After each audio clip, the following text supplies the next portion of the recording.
Hello sir, வாங்க. என்ன sir இன்னைக்கு கார்த்திக் சாரோட நீங்களும் வரீங்க? ஆச்சரியமா இருக்கே. கமிஷனரை பார்க்கணும். வெயிட் பண்ணுங்க சார், மேடத்துல சொல்லுங்க. அதுக்கெல்லாம் நேரம் இல்லப்பா. நவரு சார். அங்கிள் வாங்க, அங்கிள் உட்காருங்க. என்ன சார், கார்த்திக் சார் அவங்க அப்பாவும் நீங்க பேசுனது கூட கண்டுக்காம இவ்வளவு வேகமா உள்ள போயிட்டு இருக்காங்க. என்ன சார் நடக்குதுங்க? அதாங்க எனக்கும் தெரியல. ஏதோ பெரிய பிரச்சனை தான் சார். என்ன அங்கிள் திடீர்னு என்ன பார்க்க ஆபீஸ் வரைக்கும் வந்திருக்கீங்க? ஏதாவது முக்கியமான விஷயமா? ஆமா, நினைச்சதை சாதிச்சிட்டு சந்தோஷமா இருக்கும் போது உன் மூஞ்சி எப்படி இருக்குன்னு பாத்துட்டு போலான்னு வந்தேன். என்ன சொல்றீங்க அங்கிள்? எனக்கு ஒன்னும் புரியலையே. தெரியாத மாதிரி சும்மா நடிக்காத. அப்பா இப்ப இங்க எதுக்காக வந்திருக்காரு? இப்போ உங்ககிட்ட அவர் என்ன சொல்றாருன்னு எல்லாமே உனக்கு நல்லாவே தெரியும். போதும், நிறுத்துறீங்களா? நீங்க இந்த ஆபீஸோட பில் கலெக்டர், நான் கமிஷனர். ரூல்ஸ் படி பார்த்தா நீங்க என்கிட்ட பெர்மிஷன் வாங்கிட்டு தான் என் ரூம்குள்ளேயே வந்திருக்கணும். நீங்க பாட்டுக்கு உள்ள வந்துட்டு என்னென்னமோ பேசிட்டு இருக்கீங்க.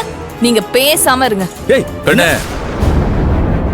அமைதியார், நான் பேசிக்கிறேன்.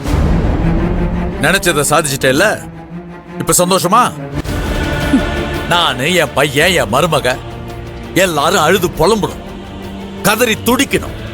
எங்களை கஷ்டப்படுத்தி உன்னோட பழி வாங்குற வெறிய தீர்த்துக்கணும். அதானே அதானே உன் நோக்கம்? இப்ப நானு, என் பையன், என் மருமக எல்லாரும் உயிர் போற அளவுக்கு அழுதுட்டோம். சந்தோஷமா? போதுமா? இதைத்தானே எதிர்பார்த்த? இல்ல பத்தலையா? இன்னும் கொலவெறி அடங்கலன்னா என்ன வேணா பண்ணு. அந்த வாயில்லாத ஜீவன்களை விட்டு என்ன பழி வாங்குறதா நினைச்சுக்கிட்டு பாவம் அந்த வாயில்லா ஜீவன்களை சாவடிச்சிட்டியே. நீங்க என்ன சொல்றீங்க? தலையும் புரியாம வாலும் புரியாம என்னென்னமோ உளறிட்டு இருக்கீங்க. என்ன நினைச்சிட்டு இருக்கீங்க நீங்க? ஏய், யார்கிட்ட நீ பாட்டுக்கு திமிரா பேசிட்டு இருக்க? இருக்கண்ணு இரு. சீ, நீ எல்லாம் ஒரு பொண்ணா? ரத்தத்தை குடிக்கிற ஓனாயும் நீயும் ஒண்ணு இல்ல. நீ அதை விட மோசம். அதாவது பசிக்கு தான் கொல்லும். ஆனா நீ உன்னோட பழிவாங்கிற எண்ணத்துக்காக கொண்டு இருக்கிற அதை விட மோசமான மிருகம் நீ. உன்னை என் வீட்டுக்குள்ளேயும் சரி, என் தோட்டத்துக்குள்ளேயும் சரி விட்டுருக்க கூடாது. என்ன பழி வாங்கறதுக்காக யார் உயிரை வேணா எடுப்ப, என்ன வேணா பண்ணுவேன்னு தெரிஞ்சிருந்தா என் உயிரை கொடுத்தாவது அன்னைக்கே உன்னை வீட்டுக்குள்ள வரவிடாம பண்ணிருக்க. மருமகன்ற பேர்ல என் வீட்டுக்குள்ள வந்து இப்ப எவனா மாதிரி நிக்கிறேன்ல. நான் பார்த்து பார்த்து வளர்த்த என் மாட்டுக்கெல்லாம் இப்படி விஷம் கொடுத்திருக்கேடி. உன்னை நான் சும்மா விட மாட்டேன். என்ன முட்டாள் மாதிரி பேசிட்டு இருக்கீங்க நீங்க? ஏய், யார நீ முட்டாளுங்கிற? கொலகார பாவி. எங்க மேல இருக்கிற கோவத்துல எங்களோட 5 மாடுகளையும் சாகடிச்சிட்டு என்னமோ ஒண்ணுமே தெரியாத மாதிரி பேசிட்டு இருக்க. ஏய், உனக்கு வேணும்னா அது வெறும் மாடா இருக்கலாம்டி. ஆனா எங்களுக்கு அதுங்க எங்க குடும்பத்தை சேர்ந்த மனுஷங்கடி.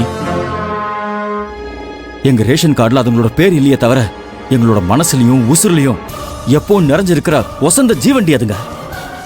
அதுங்களை கொல்ல எப்படி உனக்கு மனசு வந்தது? போதும், நிறுத்துறீங்களா?